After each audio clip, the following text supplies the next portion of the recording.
वहीं तेजस्वी यादव ने कहा कि अवाम के फैसले का हम इस्तकबाल करते हैं। तेजस्वी ने इस जीत पर वजीर आजम नरेंद्र मोदी को मुबारकबाद देते हुए कहा कि उम्मीद है कि डबल इंजन वाली हुकूमत बिहार में तरक्याती कामों को अंजाम देगी। इन्होंने कहा कि इस शिकस्त से इन्हें मायूसी नहीं हुई है, नजरियाती जंग आगे भी जारी रहेगी। रिजल्ट आया है, जो भी मैंडेट आया है उसका हम लोग सम्मान करते हैं, रिस्पेक्ट करते हैं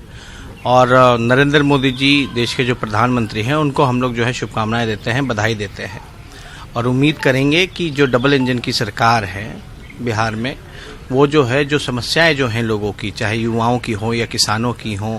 या बिहार में जो पलायन की हो या विशेष राज्य की जो मांगे जो मुख्यमंत्री द्वारा जो उठाई जा रही हैं, इनको जो है पूरा करेंगे और इन समस्याओं का समाधान करने का काम करेंगे। हम अपने कार्यकर्ताओं को धन्यवाद देते हैं कि मजबूती के साथ वो लोग हैं, डट करके इस चुनौती का सामना किया, लड़ाई लड़ी और आगे भी हम लोग जो हैं निराश होने की ज़रूरत नहीं है, आगे की लड़ाई बाकी है और हम लोग जो अपनी विचारधारा है गांधी जी, जेपी जी, कर्पूरी जी की विचारधारा को लेकर के आगे अडिग रह करके हम लोग आगे की लड़ाई, लंबी जो लड़ाई है उसको लड़ाई लड़ने का काम करेंगे। उत्तर प्रदेश के वजीर आला योगी आदित्यनाथ ने एनडीए की शानदार जीत पर कहा कि इस बार अवाम ने मुल्क में हो रही मनफी सियासत को नकार दिया है और तरक्याती कामों और नरेंद्र मोदी पर एक बार फिर अपना एतमाद जाहिर किया है। मंच पर भारत को सम्मान देने का हो या फिर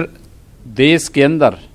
किसी भी अन्य क्षेत्र में आप देखेंगे, देश की आंतरिक और बाह्य सुरक्षा के मोर्चे पर, इंफ्रास्ट्रक्चर डेवलपमेंट को लेकर के